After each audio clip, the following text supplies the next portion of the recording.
Thank you Jesus. ప్రభు అయిన యేసు క్రీస్తు పేరిట ప్రియమైన దేవుని సంగమా, మీ అందరికి కూడా నా యొక్క హృదయపూర్వకమైన శుభాభివందనాలు చెల్లించుకుంటున్నాను. మీ అందరూ కూడా ప్రభు యొక్క మహాకృపను బట్టి క్షేమంగా ఉన్నారని చెప్పేసని నేను ఎంతగానో నమ్ముచున్నాను, ప్రభువుని స్తుతించున్నాను.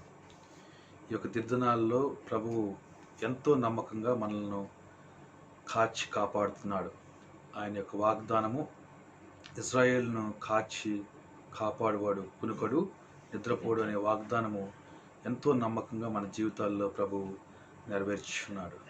దేవుని బిడ్డలారా, మరి ఒకసారి దేవుడు మీ ముందుకు రావడానికి నాకు అవకాశం ఇచ్చాడు. ఈ యూట్యూబ్ ద్వారా మరి దేవుని యొక్క వాక్యాన్ని మీతో నేను పంచుకోవడం జరుగుతూ ఉంది. గత కొన్ని వారాల నుంచి అనేక మంది కూడా దీన్ని చూస్తున్నారు, ఎంతో ఆశీర్వదించబడుతున్నారు. అయితే దేవుని బిడ్డలారా, మనము గత కొన్ని వారముల నుంచి దేవుని రాజ్య సంబంధమైన జీవిత విధానము, కింగ్డమ్ లైఫ్ స్టైల్ అనే అంశాన్ని మనము చాలా క్షుణ్ణంగా మనము ధ్యానిస్తూ వస్తున్నాం. ఇప్పటికి మనము 4 భాగాలు మనము ధ్యానించుకున్నాం. ఈ 4 భాగాల్లో ఇప్పటికి మనము 2 నెలల గురించి కూడా మనము ధ్యానం చేసేసాం. ఇది ఈరోజు కింగ్డమ్ లైఫ్ స్టైల్ పార్ట్ 5, దేవుని రాజ్య సంబంధమైన జీవన విధానము 5వ భాగాన్ని మనం ఈరోజు ధ్యానం చేసుకుందాం. దేవుని బిడ్డలారా, ఈరోజు మనము ముఖ్యంగా ముండ్ల పొదలలో విత్తబడిన విత్తనము అనే దాని గురించి మనము ధ్యానం చేసుకుందాం.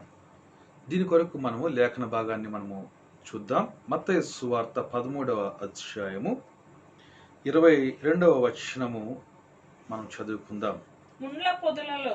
ముండ్ల పొదలలో విత్తబడిన వాడు వాక్యము వినువాడే గాని ఐహిక విచారమును ధనమోసమును ఆ వాక్యమును అణచివేయును గనుక వాడు నిష్ఫలుడవును. దేవునికి స్తోత్రం. చూడండి, మత్తయి ఈ విధంగా ఇక్కడ రాశాడు. ముండ్ల పొదలలో విత్తబడిన వాడు వాక్యము వినువాడే గాని ఐహిక విచారములను ధన మోసమును ఆ వాక్యమును అణచివేయును కనుక వాడు నిష్ఫలుడవును. దేవుని బిడ్డలారా, ఇదే విషయాన్ని మార్కు ఎలా రాశాడు అంటే, నేను అదంతా చదవక్కలేదు, నేను చదువుతాను మీ కొరకు. ఐహిక విచారములను ధనమోసమును మరి ఇతరమైన అపేక్షలు లోపలికి చొచ్చి వాక్యమును అణిచివేయటం వలన అది నిష్ఫలమగును అని రాశాడు మార్కు సువార్త 4వ అధ్యాయం 19వ వచనంలో అలా రాయబడి ఉంది. లూకా 8వ అధ్యాయం 14వ వచనం చూసినట్లయితే, ముండ్ల పొదలలో విత్తబడిన వాడు కాలము గడిచిన కొలది ఈ జీవన సంబంధమైన విచారములు చేతను ధనభోగముల చేతను అణచివేయబడి పరిపక్వముగా ఫలింపని వాడు. దేవుడికి స్తోత్రం. చూడండి, ఇక్కడ ఈ 3వ నేల కూడా దేవుని రాజ్య సంబంధమైన వాక్యము, ఆ విత్తనము ఫలించే నేల కాదు. యేసుక్రీస్తు చెప్పిన 4 నేలల్లో మొదటి 3 నెలలు దేవుని యొక్క వాక్యము, ఆ వాక్యం అనే విత్తనము ఫలించటానికి అనువుగా లేని నేలలుగా ఉన్నట్లు మనం చూస్తున్నాం. ఒక్కొక్క నేల ఒక్కొక్కలాంటి స్వభావము కలదు. మనము గత వారాల్లో మొదటి నేల గురించి మనం చూసాం, తర్వాత 2వ నేల గురించి చూసాం, రాతి నేల గురించి. ఈరోజు దేవుని బిడ్డలారా, మనము 3వ నేల ముండ్ల పొదలు దీని గురించి మనము చూద్దాం. ముండ్ల పొదలు అంటే దేవుని బిడ్డలారా, ప్రభువు దీన్ని వివరిస్తూ ఐహిక విచారములు ధన మోసము, ఐహిక విచారములు ధన మోసము అని ప్రభువు ఇక్కడ అంటున్నాడు. దయచేసి మీరు ప్రభు అంటున్న మాటలను మీరు చాలా జాగ్రత్తగా గమనించండి. ఐహిక విచారములు ధన మోసము. ధన మోసము అంటే ఏంటి దేవుని బిడ్డలారా? అంటే మోసము అనగానే మనము ఒక విషయాన్ని మనము జ్ఞాపకం చేసుకోవాలి. మోసము అంటే అబద్ధమును సత్యమని నమ్ముతున్న ఒక స్థితి. నువ్వు మోసంలో ఉన్నావు అంటే అది అబద్ధము, కానీ నీ హృదయంలో ఆ అబద్ధాన్ని నీవు నిజం అనుకుంటున్నావు. ఎవరైనా కానీ గుర్తుపెట్టుకోండి, వాళ్ళ హృదయానికి వాళ్ళ దృష్టికి ఏదైనా వాళ్ళు నమ్ముతున్నారు అంటే అది సరి అయినది, అది నిజమైనది అంటేనే నమ్ముతారు ఎవరైనా కానీ.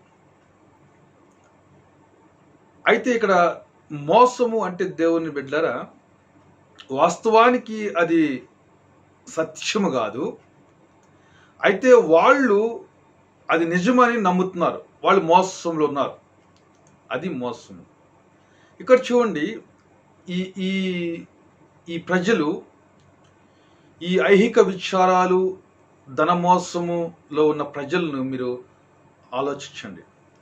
చాలామంది ప్రజలు దేవుని బిడ్డలారా ఈ భూమి మీద జీవించడానికి ఈ ఐహిక విచారములు అంటే ఏంటి దేవుని బిడ్డలారా? ఐహిక విచారం అంటే ఈ భూమి మీద మనం జీవించడానికి కావాల్సినవి, మనము తినడానికి తిండి, మనం త్రాగడానికి మరి పానీయము, మనం ధరించుకోవడానికి వస్త్రాలు, మనం నివసించడానికి గృహము, తర్వాత వివాహము, పిల్లలు, మరి పిల్లలకి కావాల్సిన అవసరతలు, వీటన్నిటిని కూడా మనం ఏమంటామంటే ఐహిక విచారాలు, లేకపోతే ఇహలోక సంబంధమైన అవసరతలు అంటాం మనం. దేవునికి స్తోత్రం, హల్లెలూయా. అయితే దేవుని బిడ్డలారా, ఈ ప్రజలు దేంతో నింపబడి ఉన్నారు? వీళ్ళు దేవుని యొక్క వాక్యమును వీళ్ళు వింటున్నారు. అయితే వీళ్ళల్లో ఉన్న ఐహిక విచారములు, ధన మోసము, ఆ విత్తబడిన వాక్యమును, వీళ్ళు ఏ వాక్యం అయితే విన్నారో ఆ విత్తబడిన వాక్యమును వీళ్ళు విన్న తర్వాత ఆ ఐహిక విచారమును, ఆ ధనమోసము అణిచివేసింది. అణిచివేయటాన్ని బట్టి ఇక్కడ వాక్యము ఫలించలేదు. వీళ్ళ హృదయాల్లో ముండ్ల తుప్పలే పెరుగుతున్నాయి. అంటే దేవుని బిడ్డలారా, ముండ్ల తుప్పలే పెరుగుతున్నాయి అంటే ఎప్పుడు కూడా వీళ్ళు దేవుడు అంటున్నప్పటికీ కూడా ఈ భూ సంబంధమైన విషయాల మీదనే ఎక్కువ దృష్టి పెట్టి వాటిని ఎలా తీర్చుకోవాలి, ఎలా భూమి మీద బ్రతకాలి, ఎలా రేపటి గురించి చింత, లేదా రేపటి గురించి ఒక ఆందోళన, ఇట్లాంటివన్నీ కూడా దేవుని బిడ్డరా వీళ్ళ హృదయాల్లో నింపబడి ఉంటాయి. ఇవి ఐహిక విచారములు. చూడండి, ఇవి దేవుని యొక్క వాక్యమును అణిచివేస్తున్నాయి. దేవుని యొక్క వాక్యం సెలవిస్తుంది, ఈ ఐహిక విచారాలు ఇవన్నీ కూడా ముండ్ల పొదలంట. దేవుని బిడ్డ, నీవు నీ జీవితంలో ఒక్కసారి పరీక్షించుకో. నీ హృదయంలో ముండ్ల పొదలు, గచ్చ పొదలు ఉన్నాయా? దేవుని యొక్క వాక్యమును ఫలింపకుండా చేస్తున్నాయి. ఒకసారి ఆలోచించుకో. ఒకవేళ మూడవ రకమైన నేలగా నీ ఉన్నావేమో.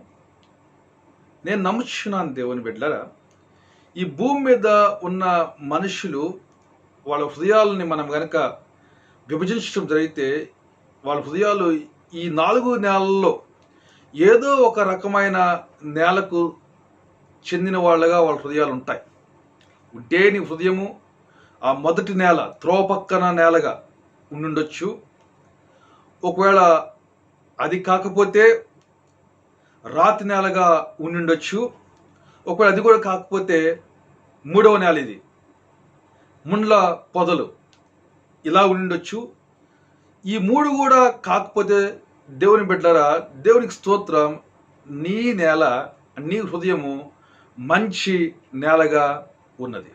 హల్లెలూయా. అయితే ఒకసారి ఆలోచించండి, ఈ మూడవ నేలలో కూడా దేవుని యొక్క వాక్యం ఫలించడంలా ధన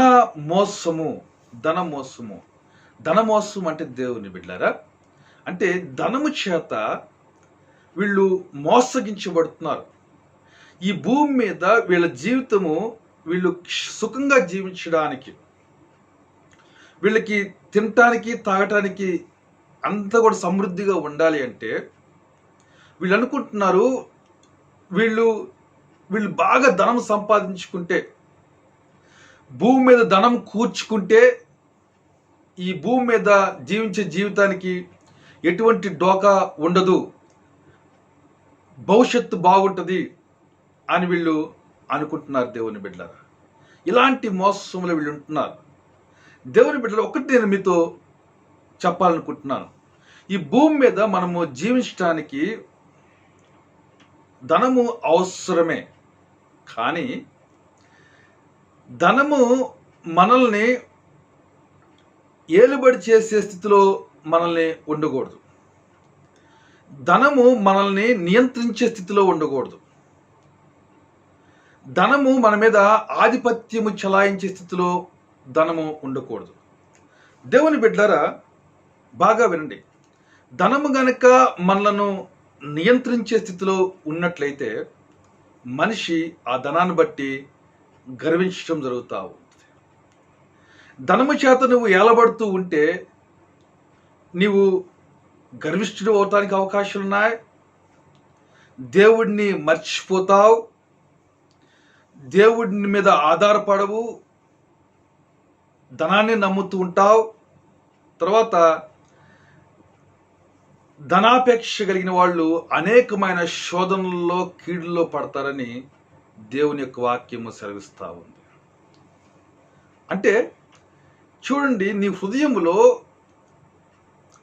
ధనము నిన్ను నియంత్రించే స్థితిలో ఉండకూడదు. నీవు ధనం కోసం జీవించకూడదు. నీవు జీవించడం కోసం ధనం ఉండాలి. హల్లెలూయా. నీవు జీవించడం కోసం ధనం ఉండాలి. చూడండి దేవుని బిడ్డలారా, మనము లూకాసు సువార్త 12వ అధ్యాయములో మనము చూసినట్లయితే, లూకాసు సువార్త 12వ అధ్యాయము 17 నుంచి మనము 21 వరకు అక్కడ ఒక విషయాన్ని మనము గమనించవచ్చు. లూకాసు సువార్త 12వ అధ్యాయము 17 నుంచి మనము 21, ఇక్కడ ఒక ధనవంతుడి గురించి ప్రభువు మాట్లాడుతున్నారు. అప్పుడు అతడు నా పంట సమకూర్చుకొనుటకు, మనం 16 నుంచి చదివినట్లయితే మీకు బాగా అర్థమవుతుంది. మరియు ఆయన వారితో ఈ ఉపమానం చెప్పెను. ఒక ధనవంతుని భూమి సమృద్ధిగా పండెను. అప్పుడు అతడు నా పంట సమకూర్చుకొనుటకు నాకు స్థలము చాలదు గనుక నేనేమి చేతునని తనలో తాను ఆలోచించుకొని నేను ఇలాగు చేతును, నా కొట్లు విప్పి వాటికంటే గొప్ప వాటిని కట్టించి అందులో నా ధాన్యమంతటిని నా ఆస్తిని సమకూర్చుకొని నా ప్రాణముతో ప్రాణమా అనేక సంవత్సరములకు విస్తారమైన ఆస్తి నీకు సమకూర్చబడి ఉన్నది. సుఖించుము, తినుము, త్రాగుము, సంతోషించుమని చెప్పుకుందును అనుకుని. అయితే దేవుడు వెర్రివాడా, ఈ రాత్రి నీ ప్రాణమును అడుగుచున్నారు, నీవు సిద్ధపరిచినవి ఎవని వగునని అతనితో చెప్పాడు. దేవుని ఎడల ధనవంతుడు కాక తన కొరకే సమకూర్చుకొనివాడు అలాగుననే ఉండునని చెప్పాను. దేవునికి స్తోత్రం.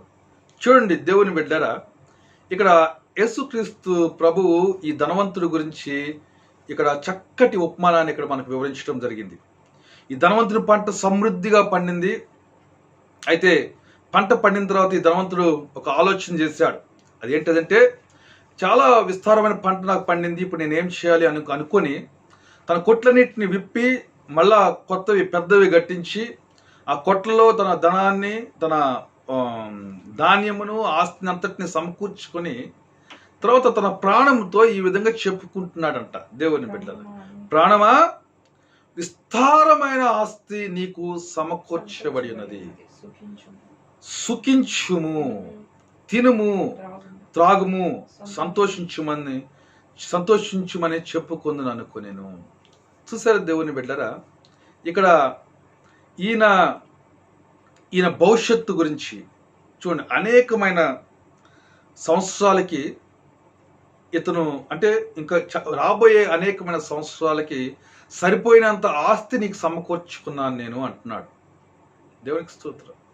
సో ఇతను హృదయం లేనిది ఇప్పుడు ఇంకా చాలా సంవత్సరాలు, ఇంకా రాబోయే సంవత్సరాలకి సరిపోయినంత ఆస్తి నేను సమకూర్చుకున్నాను, ఇంకా నాకు ఎటువంటి డోకా లేదు, నా భవిష్యత్తు చాలా బాగుంటుంది.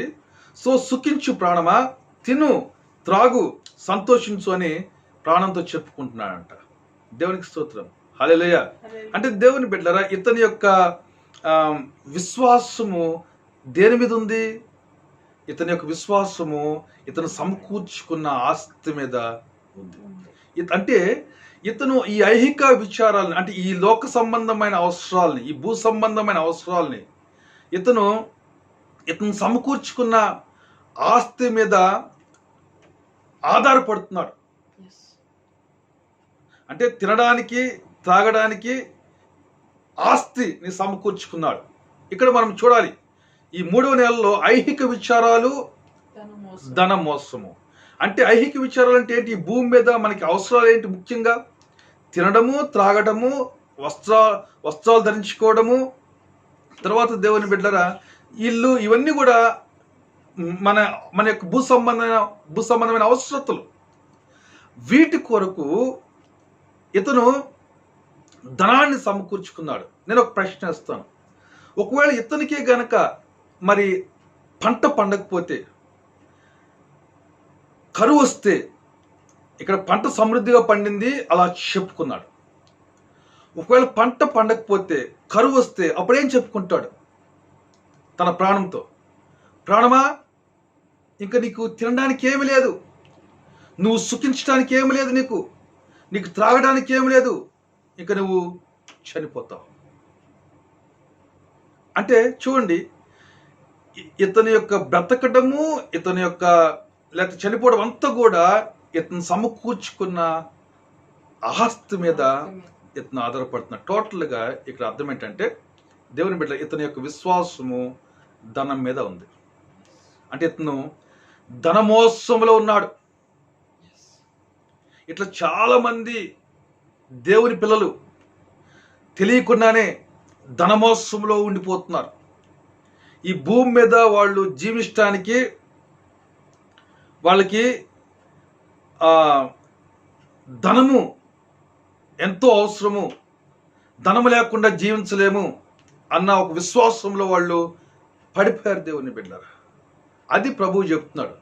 ఇట్లాంటి హృదయ స్థితి నీకు నాకు ఉన్నట్లయితే, నీ హృదయంలో, నా హృదయంలో దేవుని యొక్క వాక్యము ఫలించదు. చూడు ప్రభు ఏమంటున్నాడు, చూడు, నీ కొరకు తన కొరకు తానే సమకూర్చుకున్నాడు. దేవుని అట్లా ధనవంతుడు కాదంటే ఇతను తన కొరకు తానే సమకూర్చుకుంటున్నాడు. దేవుని బిడ్డలారా, నేను ఒక మాట మీతో చెప్తున్నాను. నీవు నీ యొక్క హృదయ స్థితిని ఇప్పటి వరకు ఆలోచించు. నీవు నీ కొరకు నీవే సమకూర్చుకుంటున్నావా, లేకపోతే దేవుని అట్లా ధనవంతుడు అవుతున్నావో ఇక్కడ దీన్ని బట్టి అర్థం చేసుకోవాలి. నీ లోపల, నీ ప్రాణంలో ఆలోచన ఎలా ఉంది? అమ్మాయ, నాకు ఉద్యోగము వచ్చింది, నాకు నెల నెల జీతం వస్తుంది, ఇక నెల నెల నాకు ఎటువంటి డోకా ఉండదు. అమ్మాయ, పంటలు బాగా పడినాయి, ఇక ఈ సంవత్సరానికి దిగులు లేదు. ఇట్లా నీ యొక్క ఆలోచన విధానం, దేవుని బిడ్డలారా, నీ ఐహిక విచారాల కోసము ఈ పంటల మీద లేకపోతే నీ జీతం మీద, నీకున్న డబ్బుల మీద, నీ బ్యాంక్ బ్యాలెన్స్ మీద నువ్వు ఆధారపడుతున్నావు చూడు, దాన్ని ఏమంటారంటే ధన మోసములో నువ్వు ఉన్నావని అంటారు. అట్లంటే నీకు ధనము ఉండకూడదని నేను అనడం లేదు. ధనము ఉండటం తప్పు కాదు దేవుని దృష్టిలో, దేవుని బిడ్డ. ధనమునందు నీ హృదయము విశ్వసించటం తప్పు. దేవుని యొక్క వాక్యం సెలవిస్తుంది, నీ ధనము ఎక్కడుంటుందో నీ హృదయము అక్కడ ఉంటుంది. సో నీ ధనము ఈ భూమి మీద ఉంటే నీ హృదయం భూమి మీద ఉంటుంది, దేవుడితో ఉండదు నీ హృదయం. అది దేవునికి ఇక్కడ నీతో వచ్చిన సమస్య. కనుక ఇక్కడ ఈ ధనవంతుడు ఇలా తన ప్రాణంలో ఆలోచిస్తున్నాడు. నువ్వు కూడా ఎలా ఆలోచిస్తున్నావు చూసుకో. ఒక్కొక్కసారి మనకేమన్నా ఐహిక విచారాలు, మన భూ సంబంధమైన అవసరతలు తీరడానికి సరిపోయినంత డబ్బులు కానీ లేకపోతే ధాన్యం కానీ మన దగ్గర ఉండకపోవచ్చు ఒక్కొక్కసారి. అప్పుడు మనము దిగులు చెందుతాం. అంటే ధనం మీద నీకు విశ్వాసం ఉన్నప్పుడు, ఆస్తి మీద నీకు విశ్వాసం ఉన్నప్పుడు, దేవుని బిడ్డ, ఒకవేళ అది సమృద్ధిగా ఉంటే నీవు గర్విస్తావు, సంతోషిస్తావు. అది కనుక సరిపోయినంత లేకపోతే నీవు చింతించడం మొదలు పెడతావు. అది ఇక్కడ ప్రభు నీతో నాతో మాట్లాడుతున్న మాట. హబక్కూకు ఏమన్నాడు చూడండి ఒకసారి. హబక్కూకు ఏమన్నాడు దేవుని బిడ్డారా? మనము హబక్కూకు గ్రంథము 3వ అధ్యాయము 17వ వచనము. అంజూరపు చెట్లు పూయకుండినను,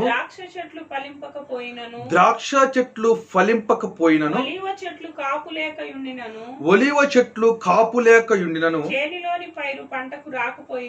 చేనిలోని పైరు పంటకు రాకపోయినను, గొర్రెలు దొడ్డిలో లేకపోయినను,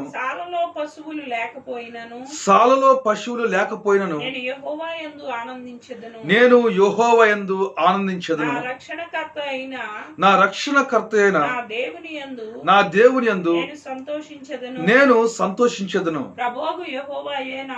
ప్రభువగు యెహోవాయే నాకు బలము. ఆయన నా కాళ్ళను లేడి కాళ్ళ వలె చేయును. ఉన్నత స్థలముల మీద ఆయన నన్ను నడవజేయును. చూసారా దేవుని బిడ్డలారా, ఇక్కడ హబక్కూకు యొక్క హృదయ స్థితి, హబక్కూకు మాట్లాడుతున్న మాటలు వేరుగా ఉన్నాయి. ఈ ధనవంతుడు మాటల్లాగా లేవు. హబక్కూకు అంటున్నాడు, అంజూరపు చెట్లు పూయకుండిన, ద్రాక్ష చెట్లు ఫలింపకపోయినా, ఒలివ చెట్లు కాపు లేకుండా, చేనిలోని పైరు చేతికి రాకపోయినా, గొర్రెల దొడ్లు లేకపోయినా, నేను యెహోవా యందు నేను ఆనందిస్తాను. దేవునికి స్తోత్రం. హల్లెలూయా. అంటే దేవుని బిడ్డరా, అంటే ఈ చూడండి, ఐహిక అవసరతలు మనం తీరాలి అంటే కంపల్సరీ ఈ చేతిలో పంటలు పండాల్సిందే. ఓకే, మనకి ఆస్తి ఉండాల్సిందే, లేకపోతే గొర్రెలోనో పశువులనో లేకపోతే చేతిలో డబ్బు ఉండాల్సిందే. అయితే అవి లేకపోయినా కానీ ఇతను యెహోవా యందు ఆనందిస్తున్నాడు. అవి లేకపోయినా కానీ ఇతను యెహోవా యందు ఆనందిస్తున్నాడు. దేవుని బిడ్డ, నీ హృదయ స్థితి అలాగుందా? నీ హృదయ స్థితి అలాగుందా? ఒకసారి ఆలోచించు. ఈ 3వ నేల అంటే ముండ్ల పొదలు నేల ఇట్లాంటి నేల కాదు, ఇది విశ్వాసపు నేల కాదు. ఇదే హబక్కూకు అంటున్నాడు, నీతిమంతుడు విశ్వాస మూలముగా జీవించును. అంటే ఇవేవి లేకపోయినా దేవుడు తన మహిమైశ్వర్యం చొప్పున నీ యొక్క అక్కర్లను ఆయన కలుసుకుంటాడు. మన విశ్వాసము దేవుని యందు ఉండాలి. మనము దేవుని యందు ఆనందించాలి. చూడండి, ఇవేవి లేకపోయినా ఇతను విచారపడడు, ఇతరులకు విచారం రాదు. ఇతరులు దేవుని యందు ఆనందిస్తూనే ఉంటాడు. హల్లెలూయా. ఇది మనం ఇక్కడ చూస్తున్న హబక్కూకు యొక్క హృదయ స్థితి. దేవుడు నీకు నాకు ఇలాంటి హృదయాన్ని కావాలని కోరుకుంటున్నాడు. డబ్బులు లేకుండా ఉండాలని దేవుడు అనుకోవట్లేదు. నీకు డబ్బులు ఉన్నా కానీ నీ హృదయము డబ్బు మీద ఉండకూడదు. కీర్తనలో కీర్తనకారుడు, నీకు ధనము హెచ్చినను నీ హృదయం దాని మీద ఉండనివ్వద్దు, నీ హృదయాన్ని ధనం మీద లక్ష్యం చేయవద్దు అంటున్నాడు. దేవుని బిడ్డలారా, చాలా మంది ప్రజలు ధనమోసములో వాళ్ళు ఉంటున్నారు. అంటే ధనము లేకపోతే మనము జీవించలేము, మన సుఖంగా జీవించలేము. ధనం లేకపోతే మనము మన అక్కర్లు తీర్చబడవు. దేవుని బిడ్డ దావీదు భక్తుడు అన్నాడు 23వ కీర్తనలో, యెహోవా నా కాపరి, నాకు లేమి కలగదు అని దావీదు భక్తుడు అన్నాడు. 1 తిమోతి మనం 6వ అధ్యాయము మనము 17వ వచనం చూసినట్లయితే, దేవుని బిడ్డలారా 1 తిమోతి 6వ అధ్యాయము 17వ వచనం చూసినట్లయితే చూడండి దయచేసి. ఇహమందు ధనవంతులైన వారు గర్విష్ఠులు కాక అస్థిరమైన ధనమునందు నమ్మిక ఉంచక సుఖముగా అనుభవించుటకు సమస్తమును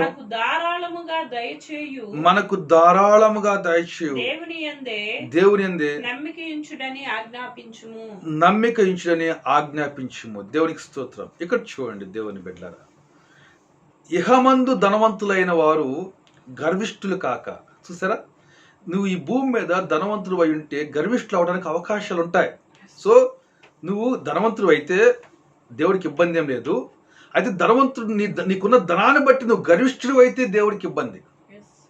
అది ఇక్కడ మాట్లాడుతున్న వాక్యం. తర్వాత అస్థిరమైన ధనమునందు నమ్మిక ఉంచుక.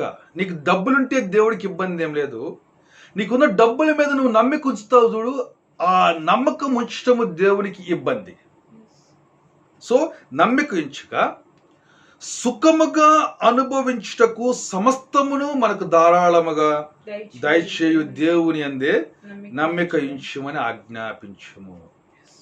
చూసారా, ఎట్లా అంట సుఖముగా అనుభవించుటకు సమస్తమును ధారాళంగా ఇస్తా అంట దేవుడు. అంటే దేవుడు నీవు సుఖంగా అనుభవించడానికి దేవుడు చాలా ధారాళంగా ఇస్తాడు. ఇంగ్లీష్లో ఈ విధంగా రాయబడింది, God gives us richly all things to enjoy. దేవుడు చాలా రిచ్గా ఇస్తా అంట నువ్వు ఎంజాయ్ చేయడం కోసం, అనుభవించడం కోసం. ఆయన యందు నమ్మిక ఉంచండి. దేవుని బిడ్డలారా, చూసారా, సో మనకు డబ్బులు మీద మన నమ్మకము ఉంటుంది. చూడండి, డబ్బులు ఉంటే నేను సుఖంగా జీవిస్తాను, డబ్బులు లేకపోతే నేను సుఖంగా జీవించలేను, డబ్బులు లేకపోతే నా రేపు భవిష్యత్తు ఏంటి, ఇట్లాంటి నీ భవిష్యత్తుకి నీ డబ్బుకి నువ్వు ముడిపెట్టుకుంటున్నావు చూడు నీ హృదయంలో, దాన్ని మనము ధనమోసం అంటున్నా. ఇట్లాంటి ధనమోసములో ఉన్నవాళ్ళు దేవుని బిడ్డలారా, వీళ్ళు దేవుని యొక్క వాక్యానికి వీళ్ళు చోటు ఇవ్వలేరు. దేవుని యొక్క వాక్యాన్ని వీళ్ళు ఎదగనివ్వరు. వీళ్ళు ఏ కాడికి కూడా ఐహిక విచారాల మీదే కేర్ చేస్తూ ఉంటారు, లక్ష్య పెడుతూ ఉంటారు. ఐహిక విచారాలు తీరాలి అంటే ధనంతో లింక్ పెట్టుకుంటారు. దేవుని యొక్క వాక్యం సెలవిస్తుంది. యేసుక్రీస్తు ప్రభువుని అపవాది శోధించినప్పుడు యేసు ప్రభు ఒక మాట అన్నాడు. అదేంటిదంటే, దేవుని బిడ్డారా, అపవాది వచ్చి ప్రభువుని ఈ విధంగా అన్నాడు, నీవు దేవుని కుమారుడు అయితే ఈ రాళ్లను రొట్టెలుగా చేసుకొని అన్నాడు. అప్పుడు ప్రభు చాలా ఆకలితో ఉన్నాడు.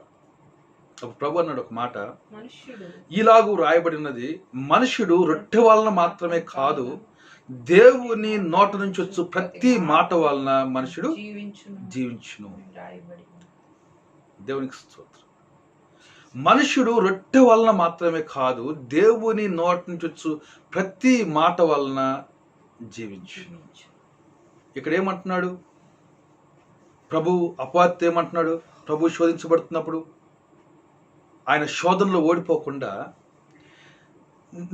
అంటే అపవాది ఏం చేస్తున్నాడు? ప్రభువుని తనకు తాను రొట్టెల్ని తయారు చేసుకునే విధంగా ప్రేరేపిస్తున్నాడు. అంటే దేవునికి వేరై తనకు తాను తయారు చేసుకునే విధంగా ప్రేరేపిస్తున్నాడు. దీన్ని ఏమంటారంటే దేవుని బిడ్డారా, క్రియా నియమము కింద మనం చూడొచ్చు దీన్ని. యేసు ప్రభు నీళ్లను ద్రాక్షరసంగా మార్చాడు, ఆయనకి శక్తి ఉంది. యేసు ప్రభు 5 రొట్టెలు 2 చేపలను 5,000 మందికి పంచిపెట్టి ఇంకా 12 గంపలు మిగిలే విధంగా చేయగలిగాడు, అద్భుతం చేయగలిగాడు. ఆయన ఆశ్చర్యకరుడు, ఆయన అద్భుతాలు చేయగలుగుతాడు. ఆయనకు అసాధ్యమైందంటే ఏమీ లేదు. దేవుని బిడ్డలారా, నీ జీవితంలో కొద్దిగా ఉంటే దాన్ని దేవుడు మల్టిప్లై చేయగలుగుతాడు. నువ్వు ఆయన చేతిలో పెడితే నీ ప్రతి కొరతను ఆయన తీరుస్తాడు. మన ప్రతి అక్కర క్రీస్తు యేసునందు దేవుని మహిమైశ్వర్యంలో కలుసుకొనబడుతుంది. తన కుమారుడిని మనకి ఇవ్వడానికి వెనుదీయని వాడు తన కుమారుడితో పాటు సమస్తమును మనకి ఎందుకు ఇవ్వడని రోమపత్రిక 8:32 చెప్తా ఉంది. యెహోవా నా కాపరి, నాకు లేమి కలగదని దావీదు భక్తుడు అంటున్నాడు. దేవుని బిడ్డలారా, దేవుడు నీకు సుఖంగా నువ్వు జీవించడానికి అన్ని ఇస్తాడు. 2 పేతురులో 1 ఈ విధంగా రాయబడింది, దైవశక్తి మనం జీవించడానికి, మనం భక్తి చేయడానికి కావాల్సిన వాటిని అన్నిటినీ అనుగ్రహిస్తుందని. దేవుని శక్తి అంట, దైవశక్తి మనం ఈ భూమి మీద జీవించడానికి, మనము భక్తి చేయడానికి కావలసిన వాటన్నిటిని కూడా అనుగ్రహిస్తున్నాడంట. సో దేవుడు ఈ భూమి మీద నువ్వు జీవించడానికి ఏమేమి అవసరమో అవన్నీ కూడా నువ్వు సంతోషించడానికి దేవుడు తన మహిమైశ్వర్యం నీతో కలుసుకోగలుగుతాడు. అయితే ఇక్కడ సాతాను ఏం చేస్తున్నాడు? యేసు ప్రభువుని ప్రేరేపిస్తున్నాడు. ఏంటంటే, నువ్వు రొట్టెలు చేసుకో, నువ్వు ఆకలితో ఉన్నావు, రొట్టెలు చేసుకో, నువ్వు దేవుని కుమారుడు అయితే అని అప్పటికే అంతకుముందే చెప్పాడు దేవుడు. ఈయన నా ప్రియ కుమారుడు, ఈయన యందు నేను ఆనందించున్నా అని. దేవుని బిడ్డల మళ్ళా నువ్వు దేవుని కుమారుడు అయితే అంటే దాని అర్థం ఏంటి? ఈ రాళ్లను రొట్టెలుగా చేసుకోవటం బట్టి దేవుని కుమారుడు అనే ఒక నిరూపించుకోవడానికి ఇది చేస్తున్నాడు. దేవుని బిడ్డలారా, అక్కడ నువ్వు రాళ్ళు రొట్టెలుగా చేసుకోకముందే నువ్వు దేవుని కుమారుడివి అనుమానం పెడుతున్నాడు సాతాను. అంటే నువ్వు క్రియలను బట్టి నువ్వేదో అవుతావు అన్నట్టుగా చెప్తున్నాడు. ఇక్కడ బాగా గ్రహించాలి. అయితే ప్రభు చెప్పాడు, మనుషుడు రొట్టె వలన మాత్రమే కాదు, దేవుడి నోటి నుంచి వచ్చు ప్రతి మాట వలన జీవిస్తాడు మనుష్యుడు. దేవుడి బిడ్డ, నువ్వు జీవించడానికి దేవుడు తన మాటని మాట్లాడతాడు. తన మాట మాట్లాడితే ఈ భూమి మీద మనం జీవించడానికి ధనం అవసరమై ఉంది. ఆ అవసరతని దేవుడు కలుసుకుంటాడు. నీకు కావలసిన ధనాన్ని, నీకు ఎంత ధనం అవసరమో అంతకంటే ఎక్కువే ప్రభువు నీకు సమకూరుస్తాడు, నీకు ఇస్తాడు దేవుడు.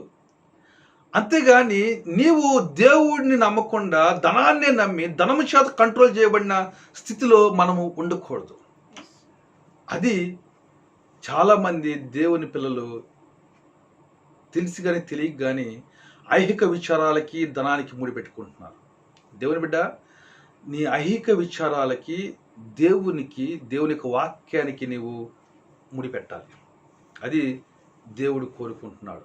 చూడండి, మనము మత్తయి సువార్త 6వ అధ్యాయము మనం చూద్దాం. ఇక్కడ యేసుక్రీస్తు ప్రభు ఇక్కడ మనిషి యొక్క ఐహిక విచారాల గురించే ఇక్కడ మాట్లాడుతున్నాడు. 6వ అధ్యాయము, దేవుని బిడ్డరా,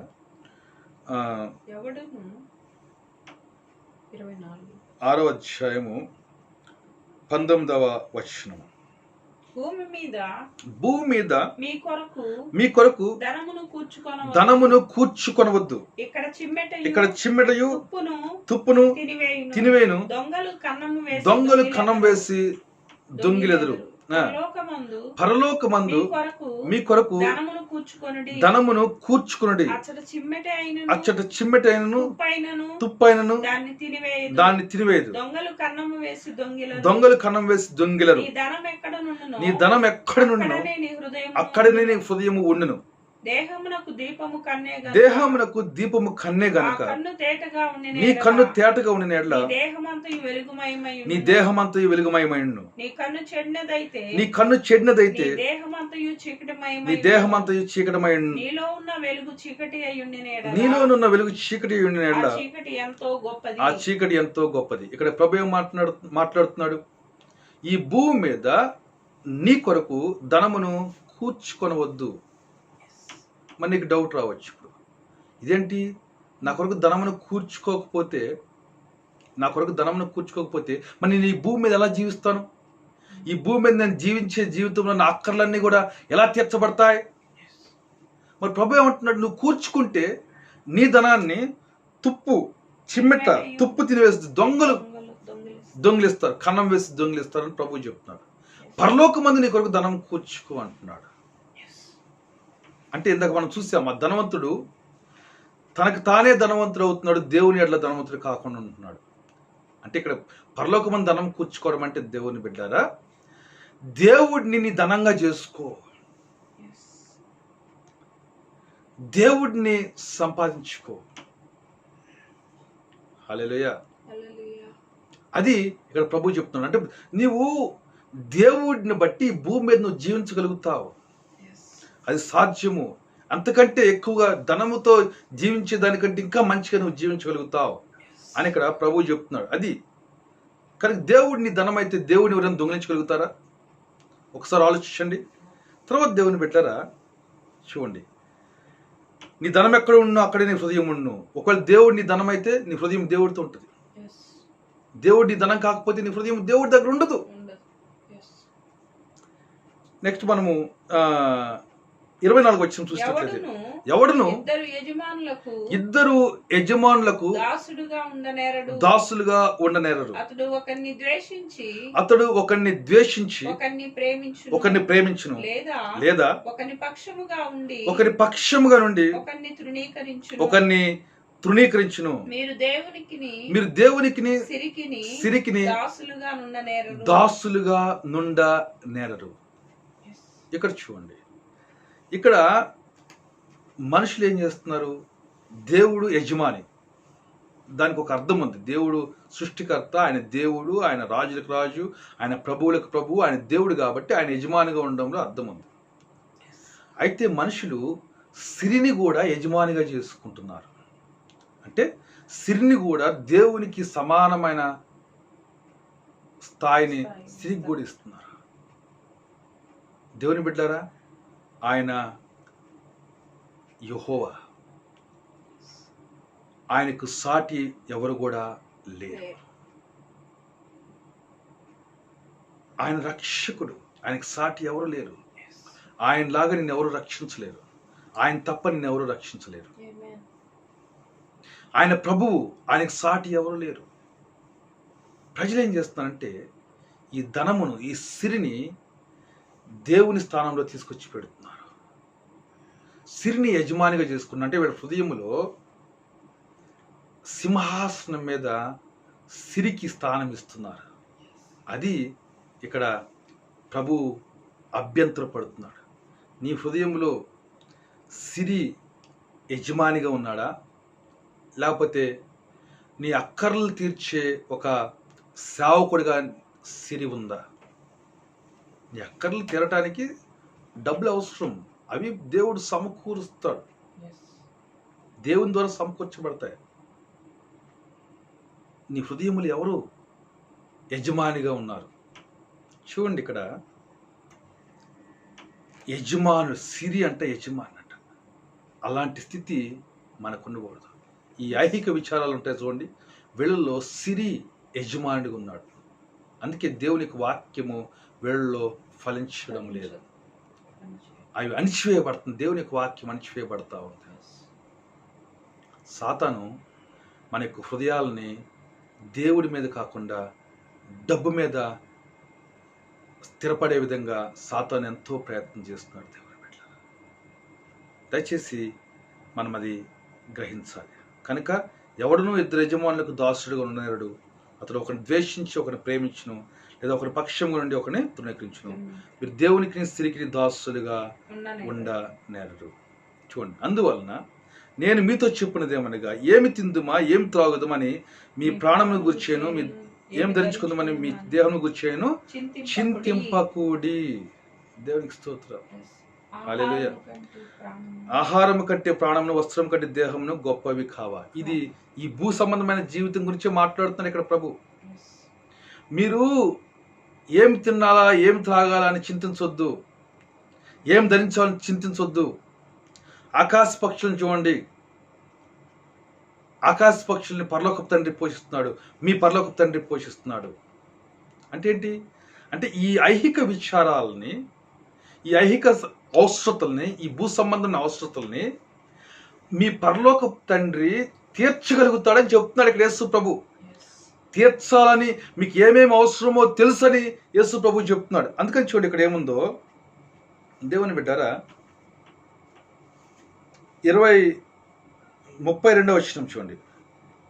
ఇవన్నీ మీకు కావాలని మీ పరలోకపు తండ్రికి తెలియను. అంటే మీ భూ సంబంధమైన ప్రతి అక్కర మీకు కావాలని మీ పరలోకపు తండ్రికి తెలియను.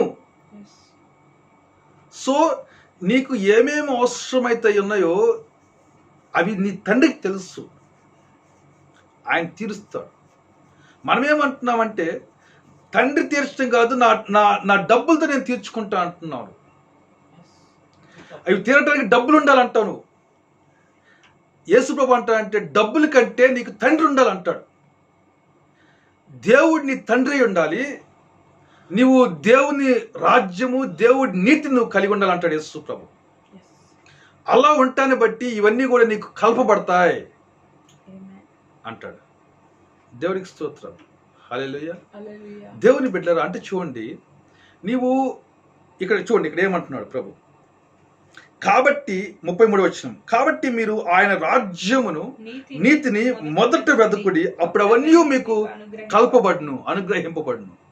మొదట ఏం వెతకాలండి? ఆయన రాజ్యమును, ఆయన నీతిని మొదట వెతకాలి. అంటే దేవుని బిడ్డలారా, ఆయన రాజ్యము అంటే నీవు ఆయనకు విధేయుడు అయ్యండి, ఆయన రాజ్యములో నువ్వు ఉండాలి. ఆయన నీతి అంటే ఆయనతో నీకు సంబంధము, సహవాసము, ఆయన స్వారూప్యాన్ని నువ్వు కలిగి ఉండాలి, ఆయన నీతిని.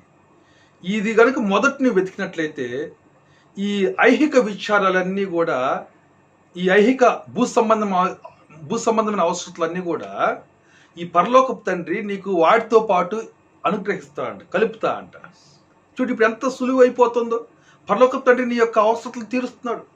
నీకు కావాల్సిన ధనాన్ని నీకు నీ చేతికి అందే విధంగా దేవుడు చేయగలుగుతున్నాడు.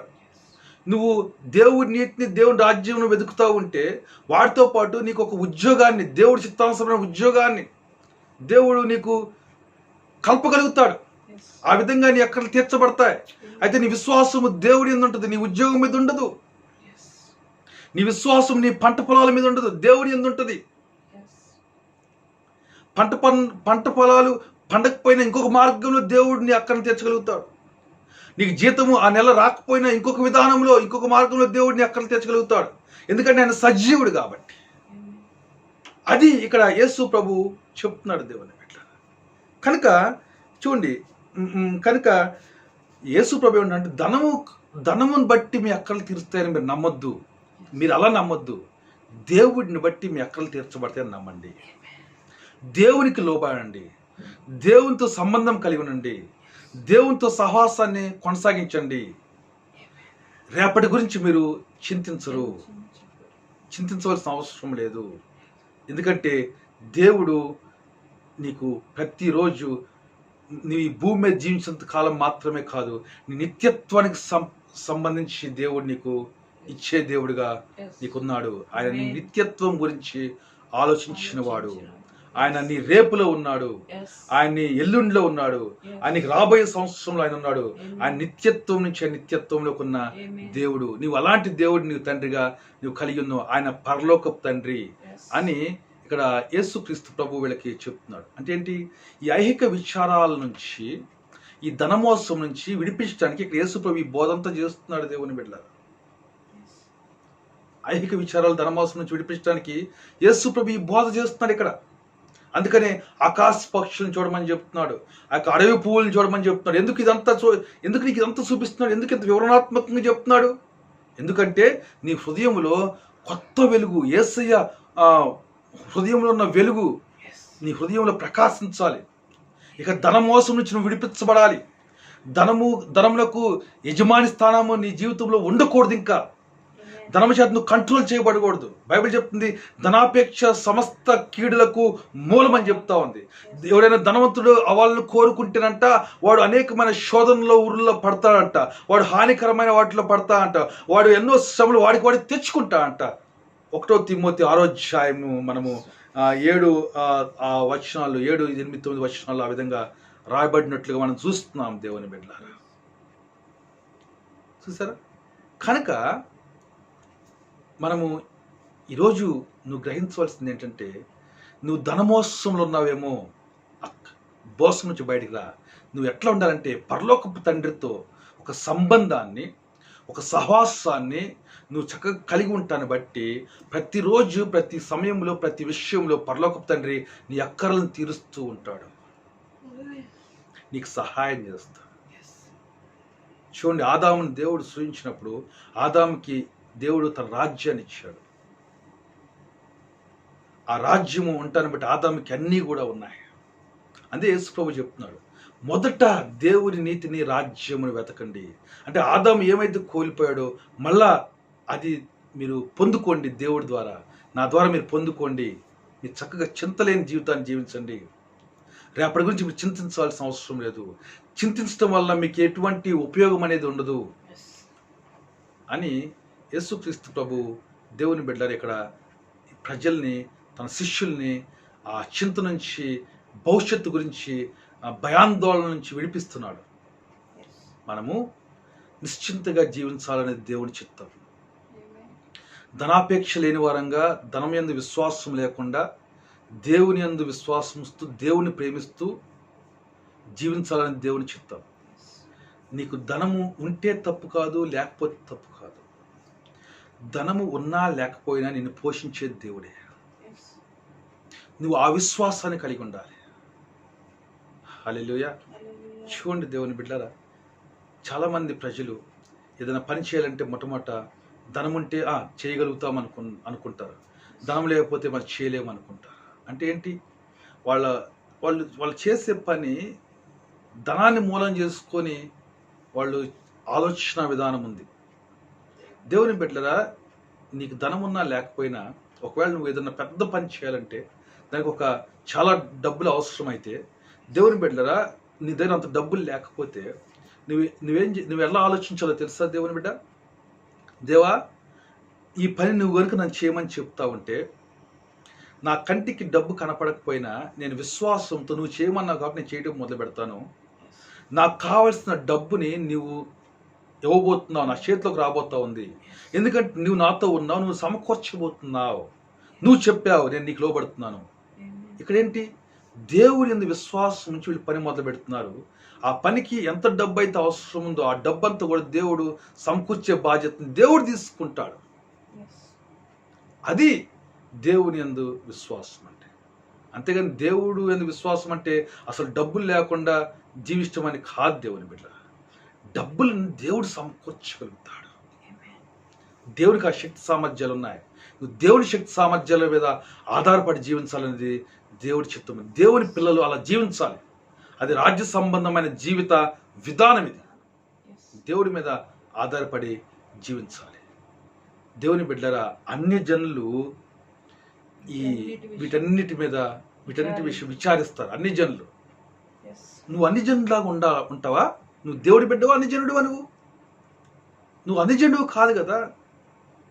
నువ్వు యేసయ్యను నమ్మిన బిడ్డవి, నువ్వు దేవుని బిడ్డవి. నువ్వు అన్ని జనులాగా నువ్వు ఎందుకు జీవిస్తావు? నువ్వు విశ్వాసంతో జీవించాలి.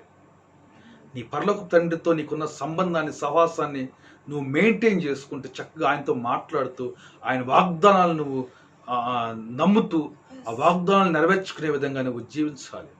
అది నీ జీవితంలో జరగవలసిన విధానం. దేవుని బిడ్డలారా, ఇలా మనము అనేకమైన విషయాలను మనము చెప్పుకోవచ్చు.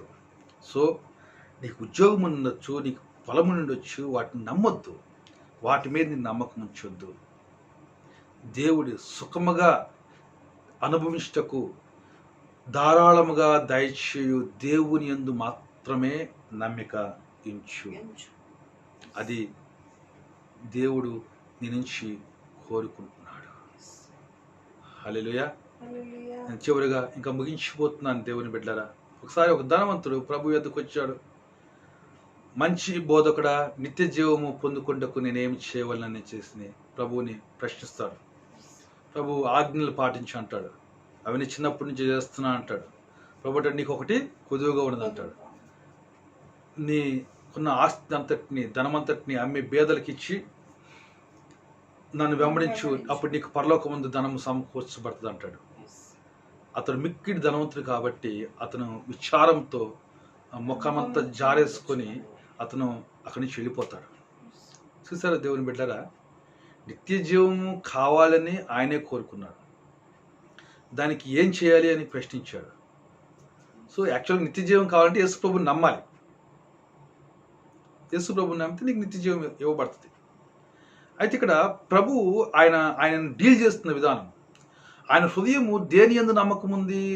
డబ్బు మీద నమ్మకం ఉంది ఆయన హృదయంలో. కనుక బాబు నీకు నిత్య జీవం ఉండాలి అంటే నీ నమ్మకం మారాలి. నీ నమ్మకము డబ్బు మీద నుంచి నా మాట మీదకి రావాలి, నా మీదకి రావాలి అని చెప్పగానే అతను ముఖం జారేసాడు. అక్కడ విచారంతో వెళ్ళిపోయాడు. అప్పుడు ప్రభు అన్నాడు, ధనవంతులు పరలోక రాజ్యములకు చేరుట దుర్లభము, ఒంటె సూది బెజ్జంలో దూరుట కంటే ధనవంతులు పరలోక రాజ్యంలో చేరుట దుర్లభం అంటున్నాడు. చూడండి, అప్పుడు శిష్యులు ఆశ్చర్యపడతారు. అదేంటయ్యా అంటే అప్పుడు అంటాడు, ధనవంతులు అంటే ధనం కలిగి ఉన్న వాళ్ళని కాదు అర్థము, ధనం నందు విశ్వాసం ఉంచిన వాళ్ళు. చూసారా దేవుని బిడ్డలారా, అంటే ఈ భూ సంబంధమైన ఈ ధనం మీద మనం విశ్వాసం ఉంచడాన్ని బట్టి మనము దేవుని రాజ్యంలోకి కనీసం అడుగు కూడా పెట్టలేము. మనం చేరలేము, చాలా కష్టం అంట. అందుకని ఈ ధనమోసములో మనము పడిపోకూడదు.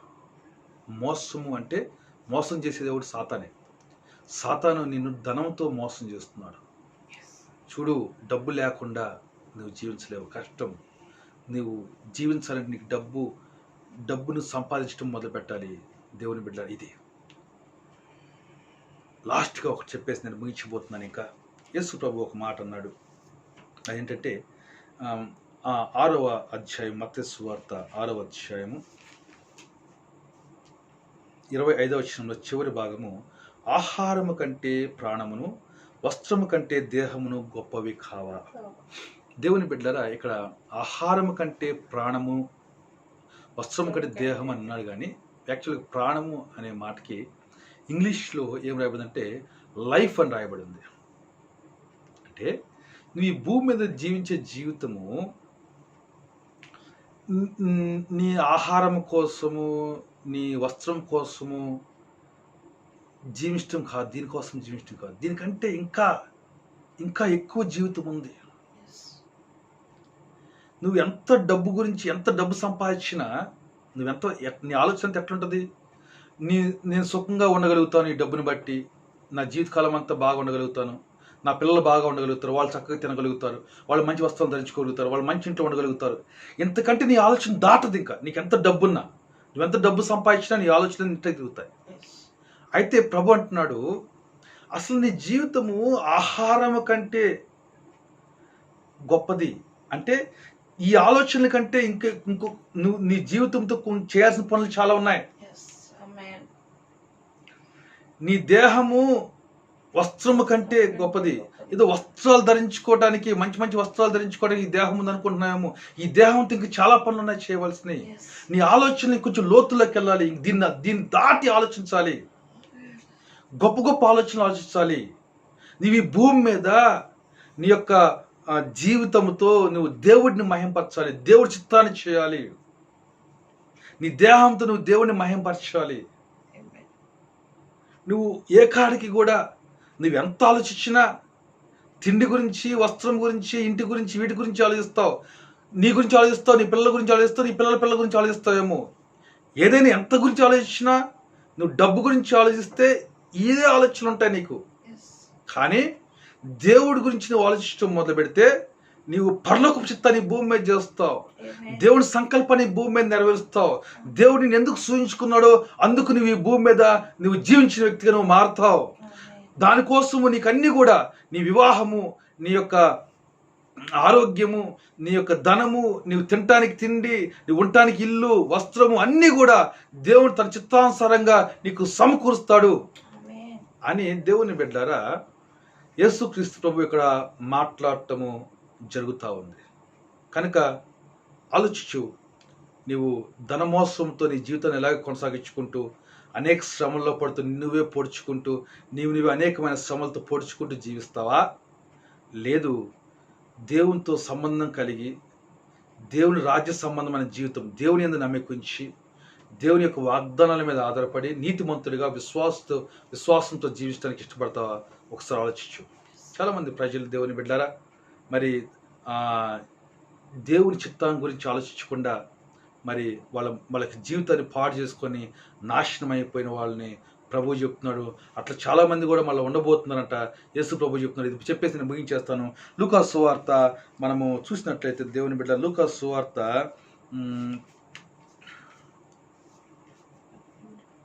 17వ అధ్యాయము, మనము లూకాసు సువార్త 17వ అధ్యాయము 26 నుంచి 30 వరకు మనము చూద్దాం. నోవాహు దినములలో జరిగినట్టు మనిషి కుమారుని దినముల్లోనే జరుగును. నోవాహు ఓడలోనికి వెళ్ళిన దినం వరకు జనులు తినుచు త్రాగుచు పెండ్లాడుచు పెండ్లికి ఇవ్వబడుచు నుండి అంతలో జలప్రళయం వచ్చి వారిని అందరినీ నాశనం చేసింది. ఒకసారి ఇక్కడ గమనించండి, మళ్ళీ తర్వాత చదువుదాం. నోవాహు దినంలో జరిగినట్లు మనిషి కుమారు దినంలో జరుగును. అంటే మళ్ళీ మనిషి కుమారుడు మళ్ళీ ప్రత్యక్షమైనప్పుడు ఇట్లాగే జరుగుతూ ఉంటాయి అంట. నోవాహు ఓడలోనికి వెళ్ళిన దినం వరకు జనులు తినుచు త్రాగుచు పెండ్లాడుచు పెండ్లికి ఇవ్వబడుచు నుండిరి. అంతలో జలప్రళయం వచ్చి వారిని అందరినీ నాశనం చేస్తున్నాం. ఏమన్నా నోవాహు దినాల్లో జనులు ఎట్లున్నారంట? తినుచు త్రాగుచు పెండ్లాడుచు పెండ్లికి ఇవ్వబడుచు ఉన్నారంట. మరి అదేంటండి? నోవాహు తినలేదా? నోవాహు త్రాగలేదా? నోవాహు పెళ్లి చేసుకోలేదా? నోవాహు కుమారులు పెళ్లి చేసుకోలేదా? ఇవన్నీ నోవాహు కూడా జరిగినాయి కదా. అయితే దేవుని బిడ్డలారా, నోవాహు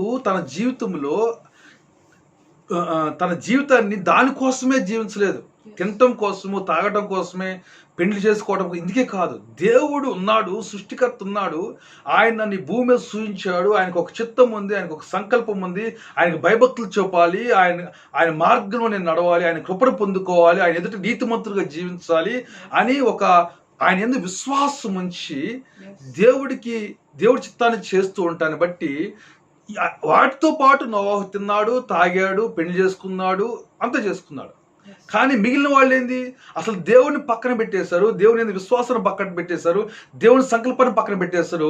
ఇక జీవితమే ఉంది, తినటం కోసం, తాగటం కోసం, ఈ పెళ్లి చేసుకోవటం కోసం, పెళ్లికి బట్ట కోసం ఉందన్నట్టుగా జీవించారు. అందుకే వాళ్ళు హృదయంలో మత్తులైపోయారు. దేవుని బిడ్డరా, వాళ్ళు జలప్రళయంలో నాశనం అయిపోయారు. అదేవిధంగా లోతు దినాల్లో జరిగింది. చూడండి, లోతు దినములలో జరిగినట్టును జరుగును. జనులు తినుచు త్రాగుచు కొనుచు అమ్ముచు వారు నాటుచు ఇండ్లు కట్టుచు నుండి. అయితే లోతు సోదమ విడిచిపోయిన దినమున ఆకాశము నుండి అగ్నిగంధకములు కురిసి వారిని అందరినీ నాశనం చేసింది. ఆ ప్రకారమే మనిషి కుమారుడు ప్రత్యక్షమగు దినమున జరుగును. చూసారా, నోవాహు ఓడలోకి వెళ్ళినప్పుడు అంటే నీతిమంతుడు తప్పించబడుతున్నాడు, వీళ్ళు నాశనం అయిపోతున్నారు. లోతు తప్పించబడ్డాడు, వీళ్ళు అగ్నిగంధకం ద్వారా వీళ్ళు నాశనం అయిపోయారు. అట్లాగే దేవుని బిడ్డ, దేవుని యందు నమ్మకం ఉంచి నీతిమంతులుగా జీవించిన వాళ్ళు, నీతిగా జీవించిన వాళ్ళు, దేవుని తండ్రిగా చేసుకొని దేవుని ద్వారా ఐహిక అవసరాలన్నింటినీ తీర్చుకుంటున్న వాళ్ళు, వీళ్ళు మనిషి కుమారుడు ప్రత్యక్షమైనప్పుడు ఆయన కలుసుకుంటారు. మిగిలిన వాళ్ళందరూ కూడా మరి నాశనం చేయబడతారు, విడవబడతారు, శ్రమల పాలైపోతారు. నీకేది కావాలి? ఒకసారి ఆలోచించుకో. దేవుని బిడ్డ, ఈరోజు నీవు దేవుని బిడ్డగా ఉండి దేవునితో ఉన్న సంబంధాన్ని నీవు ఘనమైనదిగా ఎంచుకొని, ధనాన్ని ఘనమైనదిగా ఎంచకుండా, దేవునితో నీకున్న సంబంధాన్ని ఘనమైనదిగా ఎంచుకొని దానికి ఎంతో విలువనిచ్చి, దేవునితో సహవాసాన్ని నువ్వు ప్రాముఖ్యతనిచ్చి, దాన్ని నీ హృదయంలో ఒక దన్నిధిగా చేసుకొని, దేవునితో చక్కగా జీవిస్తూ దేవుని మీద ఆధారపడి జీవించి దేవుని బిడ్డ, దేవుడు నీకు అద్భుతమైన సహాయము చేయబోతున్నాడు. నీవు దేవుని రాజ్య సంబంధమైన జీవితము జీవించడానికి దేవుడిని మంచి అవకాశం ఇచ్చాడు. దేవుడి కొద్ది మాటలు దీవించునుగాక. కళ్ళు మూసుకుందాం, చిన్న ప్రార్థన చేసుకుందాం. తండ్రి నీకు స్తోత్రం, నీకు వందనాలు తండ్రి. బిడ్డలు వాక్యం విన్నారు, వీళ్ళలో తండ్రి విశ్వాసాన్ని పెంచండి, రోషాన్ని పెట్టండి తండ్రి. ఎలా నీ మీద ఆధారపడాలో, ఎలా నీతో సంబంధం ఉండాలో, నీ నీతిలో ఎలా ఉండాలో వీళ్ళకి ఇంకా నేర్పండి తండ్రి. ధనమోసంలో నుంచి తప్పించండి తండ్రి. దేవుని యందు విశ్వాసంతో జీవించట్లు సహాయం చేయండి. యేసు పరిశుద్ధ నామములో రక్షణ తండ్రి, ఆమేన్. దేవుని బిడ్డలారా, మరి మీ అందరికీ కూడా నా యొక్క హృదయపూర్వకమైన వందనాలు చేస్తున్నాను. మీరు ఎంతగానో ఈ వాక్యాన్ని శ్రద్ధగా వింటూ మీరు ఆశీర్వదించబడుతుందని నమ్ముచున్నాను. ఇంకా మిగిలిన వాళ్ళకి కూడా మీ యొక్క స్నేహితులకి, మీ బంధువులకి వాళ్ళకి చూపించండి. మీరు ఇప్పటికే సబ్స్క్రైబ్ చేసుకుని ఉన్నట్లయితే మీకు వందనాలు చేస్తున్నాను. సబ్స్క్రైబ్ చేసుకొని వాళ్ళు దయచేసి సబ్స్క్రైబ్ చేసుకొని ఛానల్ని. ఇంకా మిగిలిన వాళ్ళు కూడా ఈ ఛానల్ని సబ్స్క్రైబ్ చేసుకునే విధంగా మీరు వాళ్ళకి సహాయం చేయండి. దేవుడు మీ అందరినీ కూడా దీవించినాక మరలా మనము వచ్చే వారము మనము ఇంకొక చివరి భాగాన్ని మనం చూడబోతున్నాం, 6వ భాగాన్ని. దీంతో దేవుని రాజ్య విధానము, ఆ జీవిత విధానం అనేది మనం ముగించుకోబోతున్నాం. దేవుడు మిమ్మల్ని దీవించినాక.